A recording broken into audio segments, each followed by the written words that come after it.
glória a Deus, pelo teu glória a Deus. Quero que você abra sua Bíblia lá em 2 Timóteo.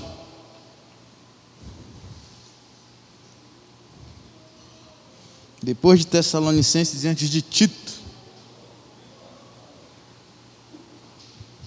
Lá no final da Bíblia.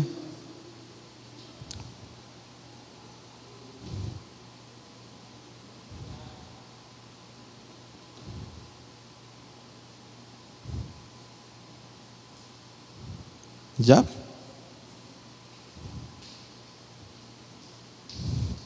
Capítulo 4, tá? A gente vai começar de trás para frente hoje. Começar pelo 4, depois a gente voltar para o começo. Conjuro-te, pois, diante de Deus e do Senhor Jesus Cristo, que há de julgar os vivos e os mortos da sua vinda e no seu reino, que pregue a palavra. Insistas a tempo e fora de tempo, corrija, repreenda, exorte com toda longanimidade e doutrina, porque virá o tempo em que não suportarão a sã doutrina, mas tendo coceira nos ouvidos ou comichão nos ouvidos, amontoarão para si doutores conforme as suas próprias concupiscências, e desviarão os ouvidos da verdade, voltando a fábulas. Mas tu, sê sóbrio em tudo, sofrei as aflições, fazei a obra de um evangelista, cumpra o seu ministério. Amém? Vocês já ouviram falar de Timóteo? Timóteo foi um discípulo de Paulo. Talvez ele seja o principal discípulo de Paulo. Quem já ouviu falar de Timóteo aqui? Levanta bem alta a mão.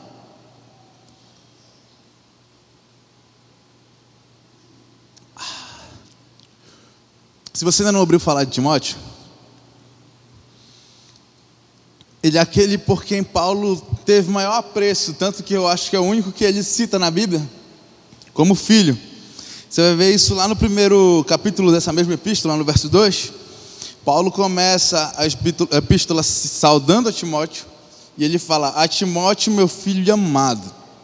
Ou seja, Timóteo não era só um discípulo, Timóteo não era só um amigo, mas era alguém onde Paulo encontrava um filho na fé. E o que o Senhor tem colocado no meu coração nesse tempo, nesse período, nessa estação, a respeito de Timóteo, é quanto daquilo que Deus usou a vida de Paulo para capacitar Timóteo, nós temos carregado nos dias de hoje. Eu não sei quanto tempo você tem de caminhada cristã, não sei quanto tempo você tem de vivência do Evangelho, mas uma coisa eu sei: o Senhor te chamou para fazer algo além de sentar e assistir o Pedro pregando aqui. E glória a Deus se você já faz isso. Glória a Deus se você já vive uma experiência que vai além das quatro paredes, que vai além do culto do sábado à noite, do domingo à noite e da quarta-feira à noite, que vai além da célula na quinta-feira. Que bom se você está inserido em tudo isso e ainda assim tem sede para fazer outras coisas para Jesus. Mas o que eu quero trazer para ti nessa noite é que vai ter muita gente que vai acessar coisas em Cristo sem que necessariamente precise subir nessa plataforma. Vai ter muita gente que vai viver o Evangelho em sua grande plenitude, em sua grande essência, sem precisar subir nessa plataforma. Mas para que isso aconteça, você precisa herdar características bíblicas, e muitas delas estão contidas naquilo que Paulo ensina para Timóteo. Se você ainda não sabe quem é Timóteo, eu te oriento, enquanto líder da Rede Destiny, se é que eu posso fazer isso, a ler as 2 cartas que Paulo escreve a Timóteo, versículo a versículo, fazendo uma análise exegética daquilo lá, fazendo uma análise funda daquilo ali, e vendo que você consegue aprender com o que Paulo manda que Timóteo faça e seja. E eu anotei alguns pontos. Hoje eu quero ser um pouco pontual e breve, porque eu quero fazer uma reunião com algumas pessoas no final do culto. Mas, para a gente começar a situar, a segunda carta de Paulo a Timóteo, ela é escrita num contexto onde Paulo, ele já sabe que vai morrer. Onde Paulo já entende que está acabando a caminhada dele. Onde ele entende que a morte dele está próxima. Eu acredito que a carta de Paulo, a segunda carta de Paulo a Timóteo, seja a última que ele escreve em vida ali antes de ser arrebatado. Ou decapitado. E Paulo, mesmo assim, sabendo do que viria, ele não se abstém de ensinar o que é importante de fato. Talvez o maior exemplo que a gente tenha através de Timóteo seja porque ele consegue ouvir essas palavras pesadas de Paulo. E aí o primeiro ponto que eu quero trazer para uma reflexão com você é como você tem recebido as palavras daquele que é o Paulo da tua vida. Paulo, ele exorta Timóteo que ele pregue a palavra que nós acabamos de ler, em tempo e fora de tempo. Porque vai ter gente perto dele, assim como tem gente perto de você, na sua escola, no seu trabalho, que não vai suportar a sã doutrina. A sã doutrina, ela é pesada, ela é ferrenha, ela é forte, ela se ensina ou não. E talvez no lugar onde você esteja, existam pessoas que ao ouvirem da tua boca falar a respeito da palavra de Deus, elas não queiram acessar, porque o evangelho é um só, e a Bíblia diz que passou disso é anátema. Depois você pesquisa lá, o que é anátema, Pedro? Não vou falar, pesquisa lá depois. Anota aí, anátema, com acento agudo no segundo A. E aí você pesquisa lá depois. E Paulo, ele começa, desde o primeiro capítulo, são uma carta de 4 capítulos, ele começa a indicar questões muito severas e necessárias para que Timóteo acesse a plenitude daquilo que Deus tem preparado para a vida dele.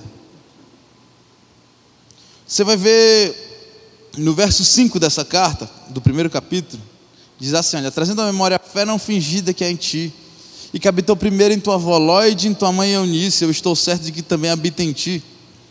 Você vai perceber que a fé no Senhor, para ela ser frutificada, para ela ser frutífera, ela precisa ser uma fé não fingida. Vocês que são inteirados nos documentários da internet, mas que não assistem porque não querem, eu quero indicar que vocês assistam um documentário com esse mesmo nome. O nome é Fé Não Fingida. Semana que vem eu vou perguntar quem assistiu. Se vocês não assistirem, a gente vai passar ele aqui. Fé Não Fingida, do canal Poder de Deus. Se a mídia puder fazer alguma coisa aqui que apareça, alguma coisa relacionada, eu agradeço. Fé Não Fingida, vocês vão ver como é que funciona a vida das pessoas. Esse documentário, ele é filmado com pessoas do Nordeste e fala a respeito da fé deles. E ele destrava a mente da gente para muita coisa que a gente tem vivido. Nisso que a Isabelle falou ainda há pouco, quando ela falava a respeito do livro Paixão pelas Almas. O documentário Fé Não Fingida, ele destravou minha mente para muitos momentos onde a gente não faz o que precisa ser feito, principalmente onde a gente coloca a nossa fé no ambiente superficial. Quando Paulo, ele começa falando a respeito da fé não fingida que existia em Timóteo, ele coloca essa fé como autêntica, e é assim que você precisa caminhar em Cristo. Por incrível que pareça, por mais paradoxal que isso possa parecer, a tua fé em Cristo, ela não pode ser uma fé irracional. A fé, ela fala de você acreditar em algo que você não está vendo, mas você precisa ser racional nisso. Você precisa ser intencional em todos os teus passos de fé, eles não podem ser superficiais. Se você acredita que Deus pode te usar para fazer a diferença nessa geração que você está inserido, glória a Deus por isso. Mas a partir do momento que você entende isso, você precisa ir para a prática. A tua fé não pode ser só aqui, a tua fé não pode ser só no culto da Rede Destiny. A tua fé precisa ser também, e eu ouso dizer, principalmente, lá dentro da tua casa, trancado no teu quarto, quando ninguém está te vendo. Quando você está com seus melhores amigos, que você comenta aquilo que você só comenta com seus melhores amigos. A fé não fingida, ela fala a respeito de um alicerce que me faz caminhar com Cristo independente do que aconteça. Eu não sei quão difícil é a tua caminhada. Se você é um adolescente, um jovem, um pai de família, você provavelmente tem os seus problemas. E eu não estou aqui para falar que o teu problema é pequeno. Mas eu estou aqui para falar que independente do tamanho do teu problema, a tua fé tem que ser firmada numa rocha chamada Jesus Cristo. E se não for assim, você está tendencioso a falhar. Você precisa se apaixonar por Ele. E se você não se apaixonar por Ele agora, na idade que você está, a chance de você desviar quando você crescer um pouco mais é iminente. Você precisa criar o hábito agora de gastar horas na presença de Deus. Senão quando você for um adulto com muitas outras obrigações, aquilo não vai ser uma prioridade na sua vida. A sua fé não pode ser uma fé vista só pelas pessoas. Na verdade, pouco importa se a sua fé é vista pelas pessoas. Se teu colega aqui da Rede Destiny estiver orando na sala de oração, se você vem para o clube da leitura, que é muito importante, quem não está vindo tem pecado. Mas se você chega lá e você fala a respeito de um livro, legal por conta disso, mas deixa eu te perguntar, no teu secreto, você está correspondendo àquilo que você está projetando no público? Eu estou falando isso para vocês porque eu fui confrontado a respeito disso, da mesma forma que eu estou te confrontando. Não adianta a gente vir para cá, pregar, tocar e fazer o caramba, se quando a gente chega em casa não tem nada. Se quando a gente chega em casa o Netflix chama mais atenção, se quando a gente chega em casa o dorama chama mais atenção, o celular da gente chama mais atenção. A gente precisa entender que uma fé firmada no Senhor e não fingida, ela começa lá no meu secreto. Um ponto muito importante que Paulo aponta para Timóteo é quando ele cita gerações anteriores. Ou seja, você pode ser fruto de uma fé não fingida que vem diante de você, mas nem sempre vai acontecer isso. Seria muito bom, e talvez seja muito bom, se teu pai, a tua mãe, teu avô e a tua avó são firmados no Senhor, e eles te ensinaram desde os teus primeiros passos a respeito do que é uma fé não fingida, a respeito do que é uma fé verdadeira. Mas nem sempre vai acontecer assim. Eu acredito, na verdade, que a maioria de nós não passa por isso. E poucos são aqueles que têm exemplo dentro de casa de uma fé alicerçada no Senhor e um espelho autêntico. Mas independente disso, a tua fé precisa estar firmada num lugar específico, chamado Jesus Cristo. Paulo, ele fala no verso 6, vamos lá. 1 Timóteo, capítulo 1, verso 6. Por cujo motivo te lembro que despertes o dom de Deus que existe em ti pela imposição das minhas mãos. Paulo orienta Timóteo a manter acesa a chama do dom de Deus que recebeu por imposição de mãos. E lhe diz que servir o Senhor não veio de covardia, mas de poder, amor e espírito. Diz assim, olha o 7. Porque Deus não deu espírito de temor, mas de fortaleza, de amor e de moderação. E aí a gente vai falar a respeito um pouco desses 3 pontos. Quando você vai para a história de Timóteo, a gente não tem muita explicação de como ele era. Você não vai ver um perfil descritivo de Timóteo, mas você vai ver que Paulo, ele admoesta ele a respeito de várias coisas. E se você caminha perto de um líder que não te admoesta, provavelmente é porque ele não te conhece.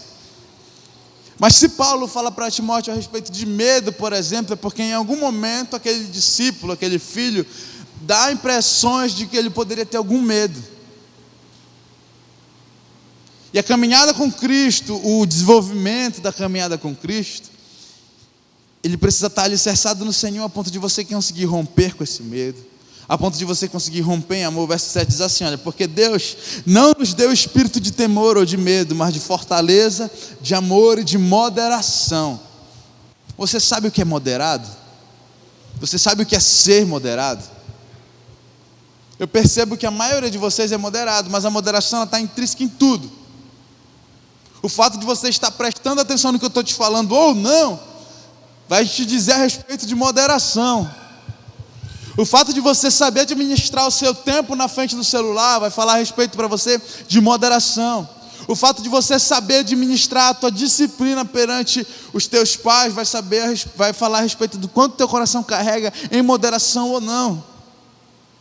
E é necessário que você entenda que caminhar com Cristo, servir ao Senhor, engrandecer o nome do Senhor da tua vida, vai passar por esse quesito de não ter medo, de caminhar em amor e de viver moderadamente. Eu não estou dizendo que você não pode ser alegre. Não estou dizendo que você não pode ser igual o Theo, por exemplo. O Theo é maluco, né? Doido. Onde a gente vai, todo mundo sabe que o Theo é meio doido. Nada de contra, nada de errado. Eu também tenho um parafuso a menos. Quando está eu e o Theo, é importante que alguém cuide da gente, porque a chance de dar uma bagunça muito grande é iminente. Mas há uma necessidade de você caminhar em moderação, porque senão você se torna escândalo para as pessoas que estão lá fora. E aí quando Paulo ele começa a exortar Timóteo, Timóteo era um pastor jovem. Timóteo era um cara novo e que já administrava uma igreja aberta por Paulo. Então ele precisava ser alguém visto como uma referência. E aí é necessário que você olhe para dentro de si e repense aonde eu tenho falhado em ser a referência para a minha geração. Será que as pessoas de dentro da tua casa têm algum ponto para falar a respeito de você, do porquê você não é um cara 100% diante de Deus?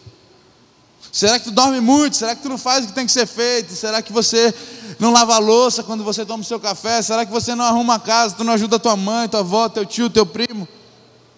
Será que tem alguma coisa que precisa mudar? Será que se eu, Pedro, sentasse hoje com teu pai, com a tua mãe, falasse assim, e aí? Jéssica, como é que está a Sara lá na casa dela? 100%? Se você sentasse com a mãe do Kennedy e falasse assim: e aí, minha irmã, como é que está o Kennedy aí? Está tudo certo? A realidade é que um discípulo de Cristo, ele precisa ter uma postura moderada. Ele precisa ter uma postura que engrandeça e exalte o nome de Jesus em cada detalhe. E esse ser moderado, ele carrega consigo um não ter vergonha de viver uma vida que mostre Jesus para as pessoas. Não ter vergonha de falar do próprio Jesus para as pessoas. E às vezes a gente tem a vergonha. Isso daí para mim já estava ultrapassado, mas eu vi que não. Quando eu era mais jovem, há alguns dias, era natural as pessoas da minha geração terem vergonha de dizer que eram cristãs. Eu não sei se o Sávio pegou essa leva, mas quando eu tinha meus 14, 15 anos, eu tinha gente que servia na mesma igreja que eu e que não se intitulava cristão. As pessoas falavam que iam lá de vez em quando, mas não queriam ser taxados como crentes da igreja batista. Só que de lá para cá muita coisa mudou, e hoje, nos dias de vocês, da geração de vocês nas escolas, soa até como uma moda o cara dizer: não, eu sou crente, eu sou da igreja. É um padrão legal de aceitação para quem é crente. Você sente orgulho de falar que você é crente. Mas às vezes a gente entra, não sei se acontece com vocês, em contexto de escola, universidade, mas no meu tempo, pela imaturidade que eu tinha, por exemplo, enquanto homem de Deus, eu me dava vãs discussões. Eu servia Jesus desde os meus 14 anos, mas se alguém falasse que o pastor da minha igreja era ladrão, eu entrava numa confusão desnecessária. Se alguém falasse que os crentes não prestam, eu entrava numa discussão desnecessária. Se alguém falasse que eu não era crente porque eu não sei, porque estava errado em dar dízimo, porque estava errado em dar oferta, eu queria matar o cara. E eu queria provar para ele que eu estava certo e que ele estava errado. Eu não sei se aconteceu com alguém aqui isso. Mas sabe o que acontece? Nos dias de hoje, e na verdade não é diferente do que nos dias de Timóteo, o que você precisa fazer é derramar a vida de Deus através de não falar nenhuma palavra. Eu já vi gente perto de mim que denegria a imagem da igreja que eu servia, denegria a imagem do pastor da igreja que eu servia e denegria a minha própria imagem, falando de crente, etc e tudo mais. E sabe como é que tu quebra esse cara? Não entra na discussão com ele, porque é igual o Sávio, que é flamenguista, e eu que torço para um outro time que eu não posso falar porque ele não está numa situação muito boa. Eu sou santista. E eu começar a falar para o Sávio: Flávio, o Flamengo não é legal, cara. Eu posso tentar citar todos os motivos pelos quais o Flamengo não é um bom time, mas eu não vou conseguir convencer o Sávio, que aprendeu desde quando ele era molecote, que o Flamengo é um time bom.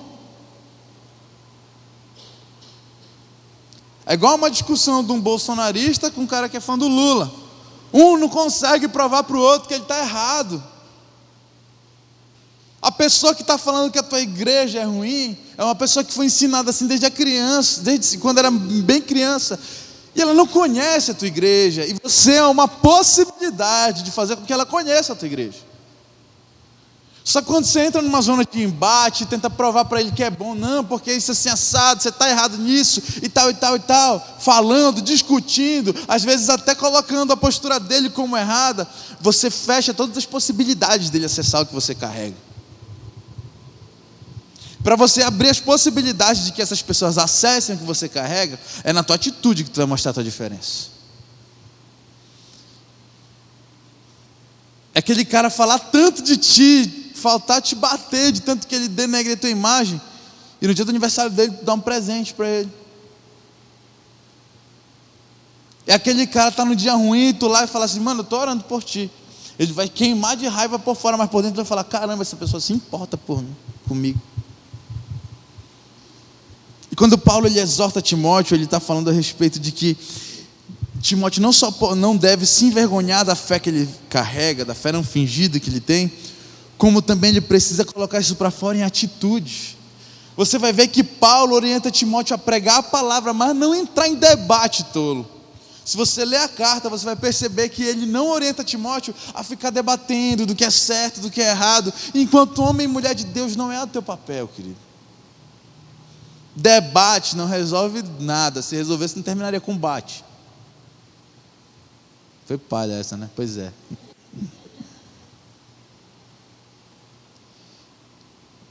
Eu sei que quando a gente caminha dentro dessa carta de Paulo a Timóteo, a gente percebe que Paulo ele ensina a Timóteo a respeito do fortificar-se em Cristo Jesus. E como é que tu aprende a se fortificar em Cristo Jesus? Você precisa aprender a achar prazer em Jesus, querido.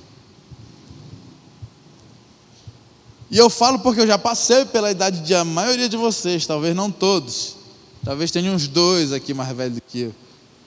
Ou 3, contando com o Sávio. Não, o Sávio é mais novo que eu.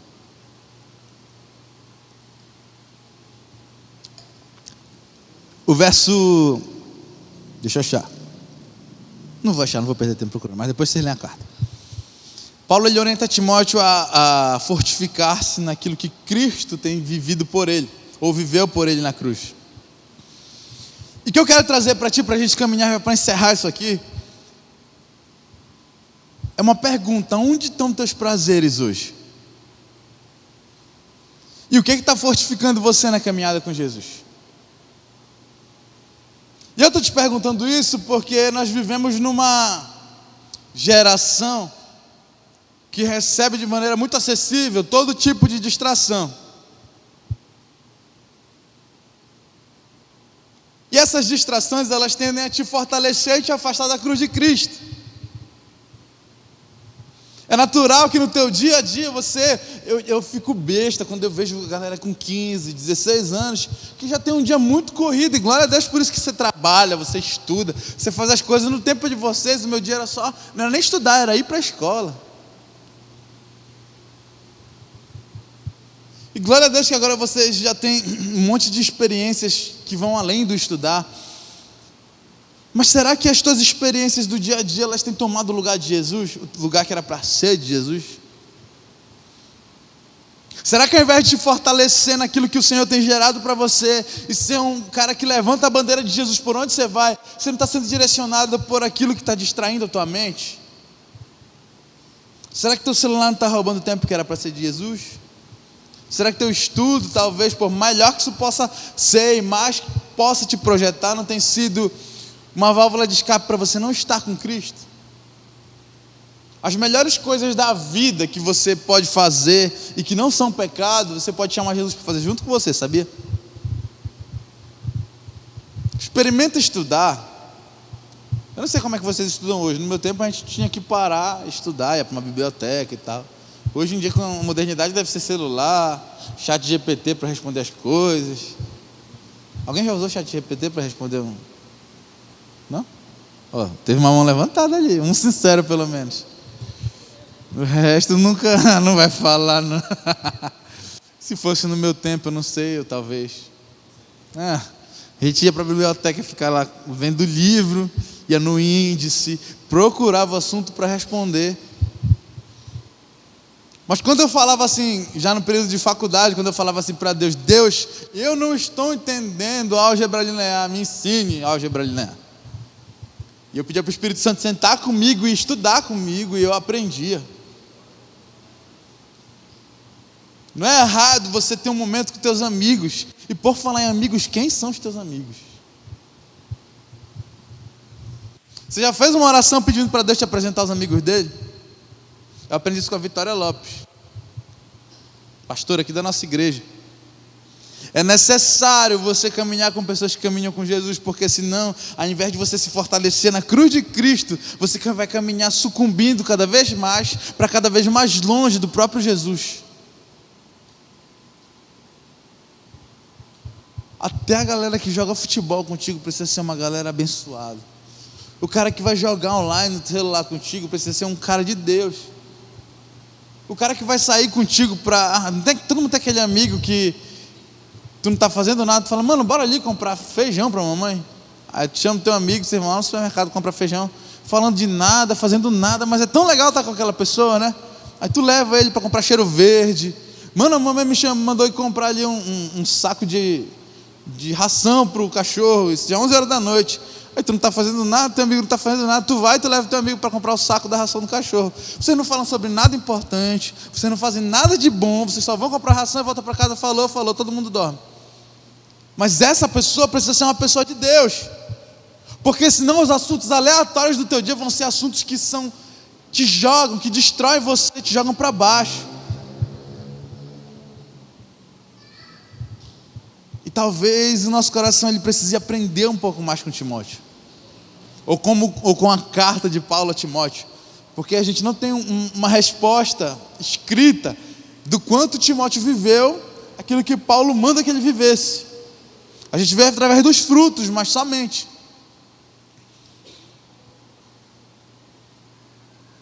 Paulo ele exorta Timóteo a respeito da fuga dos desejos que vem da carne. Paulo exorta Timóteo a respeito de como caminhar com Cristo é importante.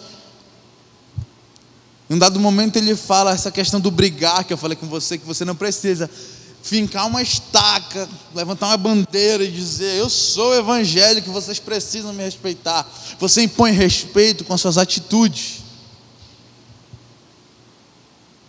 E caso você não se intitule alguém que serve Jesus, eu preciso dizer que o evangelho está te chamando para um lugar de vivência com o Espírito Santo. Independente de onde você esteja. É muito legal você ser uma pessoa que as pessoas gostam de estar perto, que as pessoas acham agradável. Lembra do amigo que eu te falei que você chama para não fazer nada? Tem gente que você faz questão de marcar rolê. Tem gente que tu vai... Eu não sei como é que funciona hoje.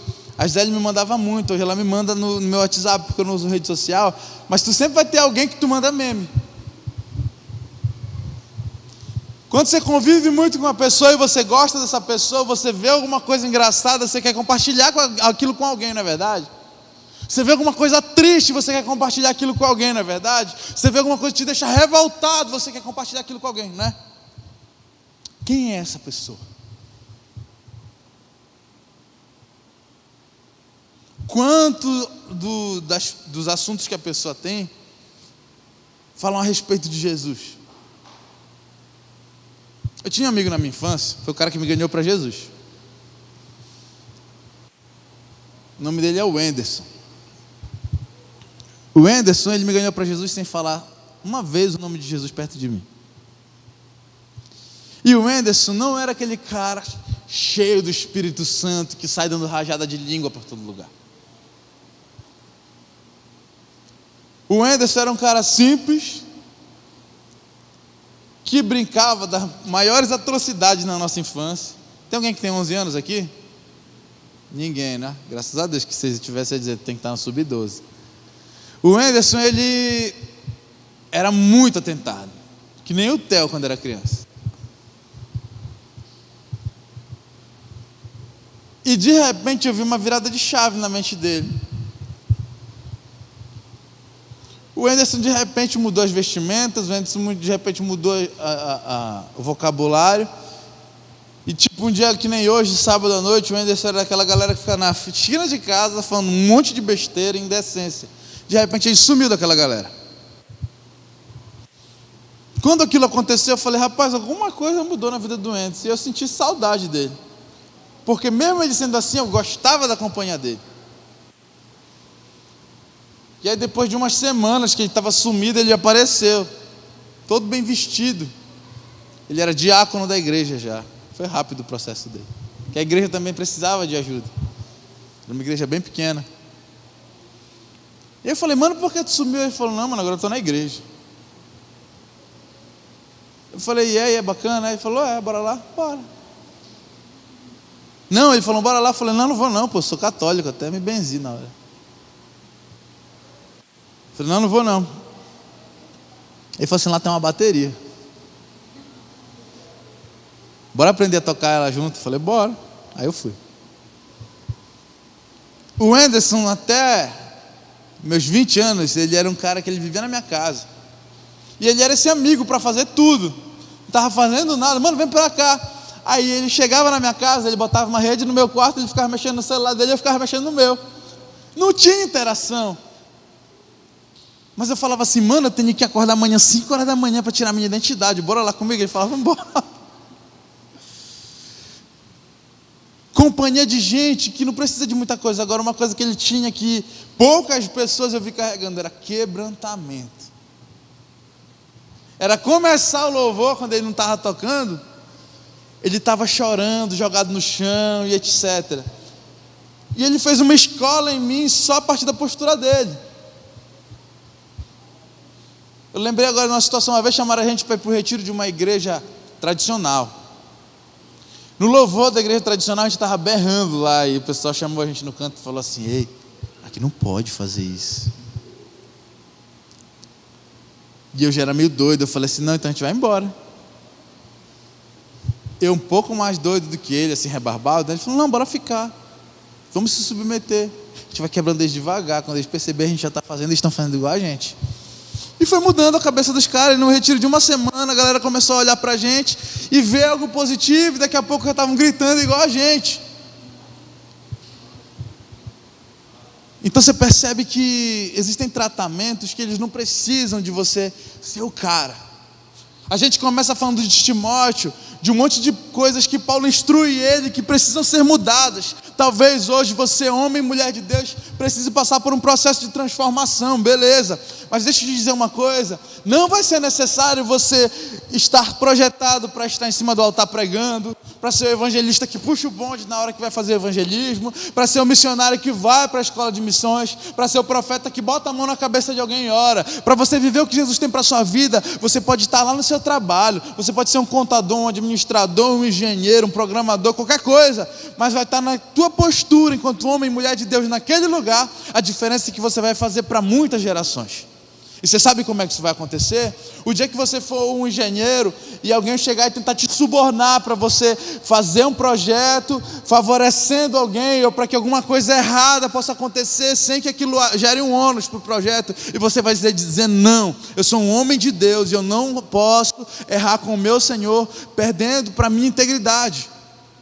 É quando você for um programador e alguém vai falar assim, cara, eu vou te dar uma ponta por fora para te entregar o meu projeto. Antes daquele cara que está esperando há 6 meses, você vai falar, não, eu não posso me vender para ti, porque eu sou um cara íntegro. Vai ter gente que vai mudar a história de muitas pessoas sem sequer pegar no microfone, sabia? Vai ter gente que vai transformar muitas vidas perto de si, sem sequer pegar no microfone. Vai ter gente, talvez até entre vocês, que foi chamado para caminhar com Cristo, viver uma vida que honre a Ele, dentro da sua casa, cuidando dos teus filhos, ou sendo um reflexo, um espelho para o teu pai e para a tua mãe, para que eles sejam alcançados. Às vezes não é o que você vai fazer, é o que uma pessoa perto de você vai fazer através da vida dela. E você vai ficar só olhando, vai pensar que não serviu de nada. O Anderson hoje, ele é um mecânico lá em Santa Catarina. Ele toca na igreja e é mecânico. Pronto. É uma vida razoavelmente discreta, não é verdade? Mas se não fosse pela vida do Anderson, eu não tinha vivido experiências que nortearam minha caminhada. Você pode marcar a vida de alguém sem que você precise levar ele para pregar em grandes igrejas. Você pode ser um marco na história de muitas pessoas sem precisar você ser o pastor da sua igreja. O ministério que Paulo projeta em Timóteo é um ministério completo. Mas os atributos que ele imputa em Timóteo, através daquilo que ele viveu, são para mim, são para você também. Quando Paulo manda Timóteo pregar a palavra a tempo e fora de tempo, ele está falando do sentido literal, de pregar a palavra. Mas eu quero trazer isso hoje para você, para que você pregue a palavra do Senhor a tempo e fora de tempo com a sua vida. Independente de onde você esteja, de com quem você esteja e do que você esteja fazendo, você precisa pregar a palavra de Deus. E se o evangelho não for uma ferramenta para salvar as pessoas, entretenimento não vai ser, querido. Eu dou glória a Deus que hoje, na geração de vocês, não existe um negócio que existia no meu tempo. Até que a gente faz um negócio diferente no acampamento, mas no meu tempo a gente fazia balada gospel na igreja para ver se atraía gente. Pegava pisca-pisca de Natal, porque era a igreja devagar de grana, Colocava joguinho de luz de pisca-pisca, botava um dance para tocar na amplificada lá e fazia balada gospel para ver se os meninos que dançavam o dance daquela época se envolviam no pessoal da igreja e começavam a servir Jesus. Eu nunca vi isso dar um fruto. Toda estratégia que eu possa gerar para a Rede Destiny ter um culto atrativo não vai ser o suficiente se você não se apaixonar por Jesus, querido. Toda estratégia que eu possa fazer, todo assunto que eu cite aqui, eu posso me capacitar de todas as formas para trazer um contexto atrativo para você. Para falar sobre algo legal para você, para usar futebol, para usar moda, para usar cinema. Isso não vai ser útil se você não for apaixonado por Jesus.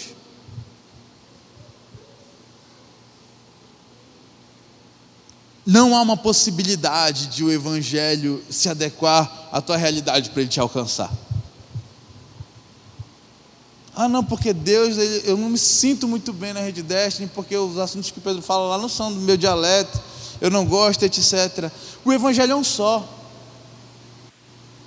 Hoje prega eu, amanhã prega o Sávio, depois prega o Leonardo, depois prega o Everton, depois prega o Isaac, depois prega o Fabiano. Cadê o Fabiano? O Fabiano nem veio hoje. Pega um monte de gente aqui, mas o Evangelho é o mesmo.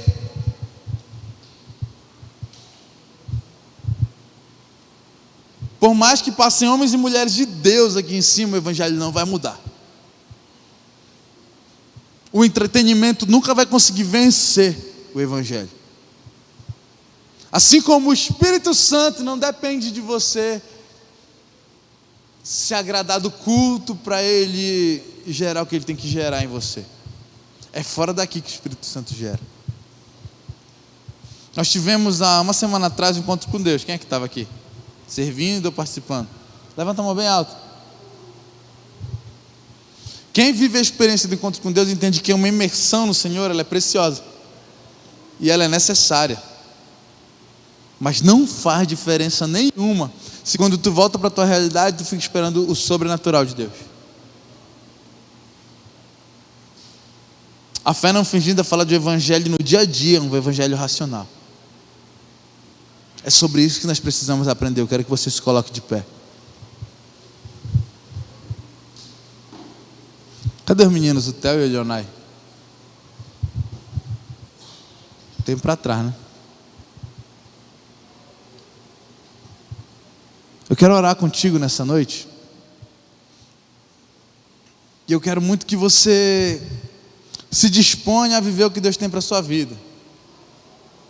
A gente está começando, a gente já está grávido, prestes a parir um filho chamado Acamp 2026. Para que isso aconteça, você precisa estar imerso no que Cristo tem para a sua vida. Eu não tenho dúvidas que esse vai ser o melhor acampamento de todos os tempos.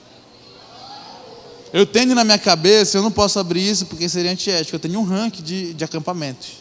Deve ter também, para quem foi nos 3 que eu fiz, até nos do Bira deve ter, esse aqui foi melhor que esse daqui teve tal coisa, esse aqui não teve, tal e tal, essa camisa foi mais bonita, esse daqui a comida é bacana, esse daqui teve festa, esse aqui não teve, tal e tal.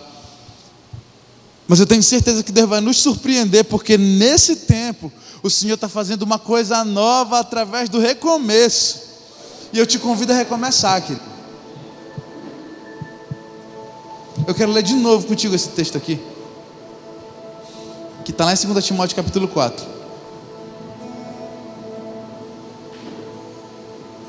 Conjuro-te, ou rogo-te, ou peço-te, pois diante de Deus e do Senhor Jesus Cristo, que há de julgar os vivos e os mortos na sua vinda e no seu reino, que você pregue a palavra. Jovem de 2026, não é com Timóteo que Deus está falando mais, é contigo. Pregue a palavra,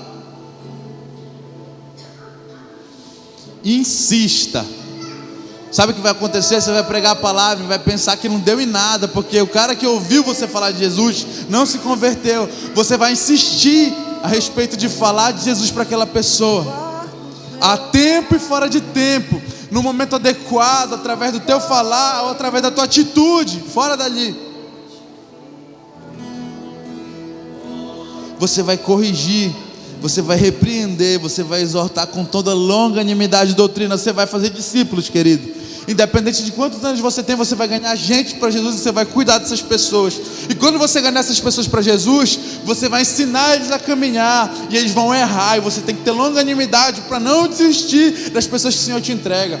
Tu vai falar de Jesus para um cara, ele vai vir para a igreja, ele vai para a tua célula. Quando for depois de 2 dias ele está bebendo e tu não pode desistir dele. O Senhor te chama para mais do que falar de Jesus, mas para cuidar de vidas também. Vai vir o tempo em que não vão suportar a sã doutrina, mas tendo comichão nos ouvidos, amontoarão para si doutores conforme as suas próprias concupiscências. Você vai falar de coisas nesse tempo que vai ter gente que vai achar absurdo, vai achar injusto, vai achar errado, mas a fé no Senhor, ela fala a respeito de além do natural. Então não espere ver só o que é coerente. Vai haver gente perto de você desviando os ouvidos da verdade, mas tu não. Tu não. Quando você era criança e você queria fazer alguma coisa, tu pedia para o teu pai, para tua mãe, para tua avó, e tu falava assim: mamãe, eu quero tal coisa. Papai, eu quero tal coisa. Vovó, eu quero tal coisa. E ela falava assim: não. Aí tu falava assim: mas todo mundo vai. Ela falava assim para ti, ele falava assim para ti: você não é todo mundo. Que eu quero dizer para ti nessa noite, por isso que o Senhor trouxe só vocês. Eles podem, eles que estão lá fora podem, mas você não. Você é chamado para um negócio diferente, querido. Guarde as palavras do Senhor, firma os teus pés nela e não te desvia nem para a direita nem para frente. Não retrocede, é olhando para o alvo, querido. É isso que Deus quer fazer. Ore ao Senhor nesse momento, apresenta o teu coração. Você não, eles podem, você não. Tu, porém, permaneça em mim. Tu, porém, guarda o que eu te dei. Tu, porém, fortifica-te. É o bastante a graça que eu deixei. Tu, porém, permaneça em mim. Tu, porém, guarda o que eu deixei. Tu, porém, fortifica-te. É o bastante a graça que eu deixei. Levante suas mãos. Nesse momento você vai cantar a palavra. Em dias tão difíceis, mas você ouviu isso. Tu, porém, permaneças firme.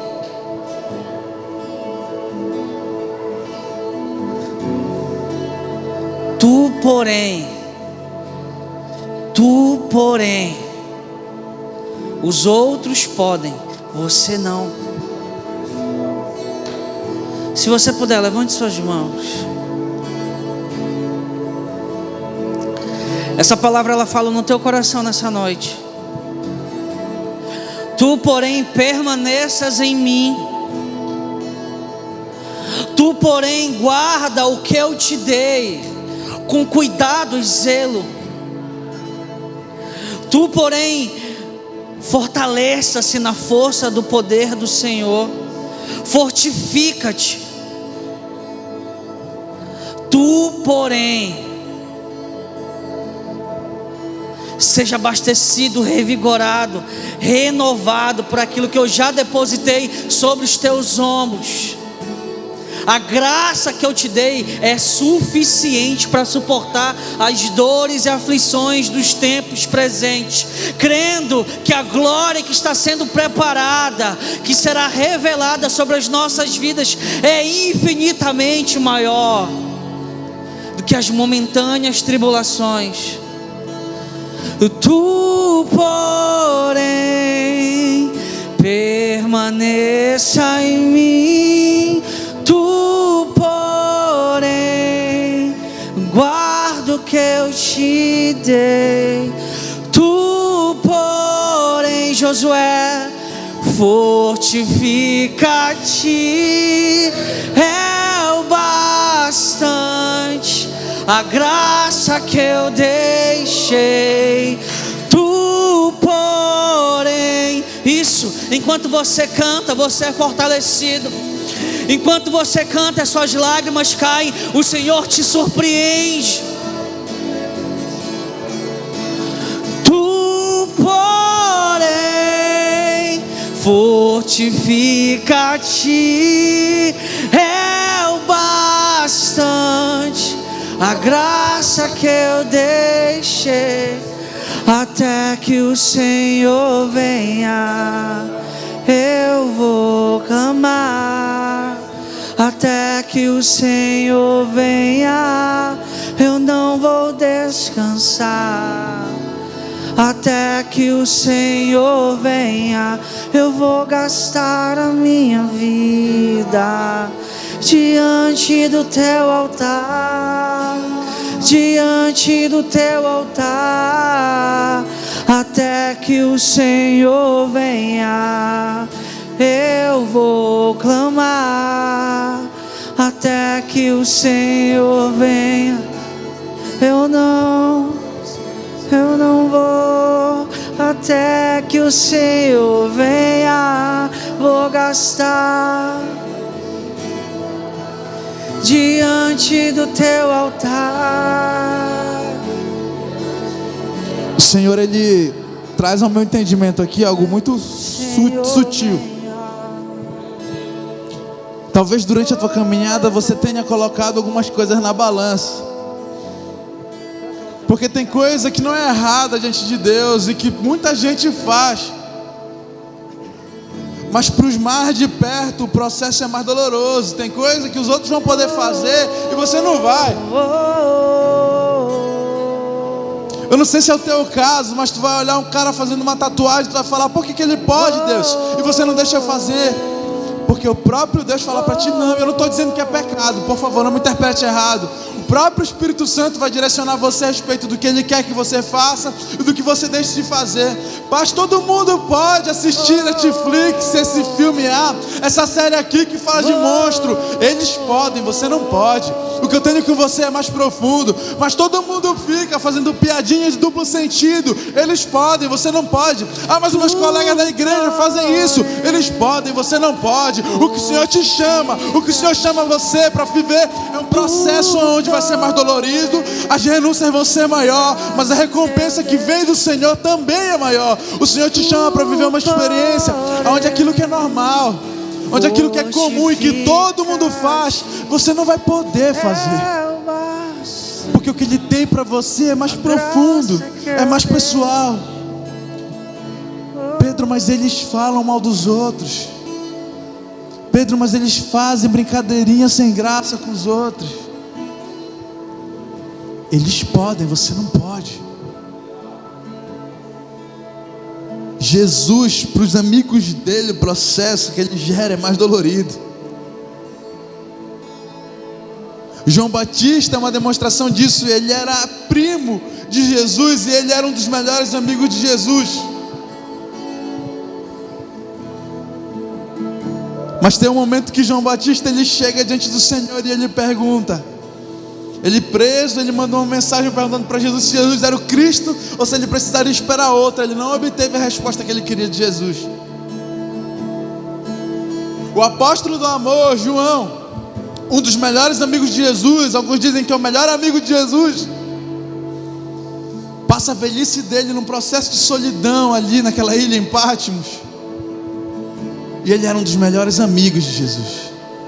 Lázaro, um grande amigo de Jesus, que Jesus o amava demais, chega a passar pela morte. E eu acredito que ele, conhecendo Jesus, ele devia mensurar: Jesus vai vir, vai me curar. E Lázaro chega a morrer sem que Jesus chegue. Jesus se demora no lugar onde estava de propósito. Sabe por quê? Porque com os amigos dele, os que são amigos dele de verdade, ele sabe que ele pode forçar a barra no extremo, que o cara continua crendo que ele é o Senhor da sua vida. Se você é amigo de Jesus, ele vai te forjar no fogo, Você vai passar pelo extremo. Ele vai te ensinar na base da pancada, mas você vai ser um dos maiores que vai engrandecer o nome dele. Eu não estou falando de patamar diante dos homens, eu estou falando diante de Deus no céu.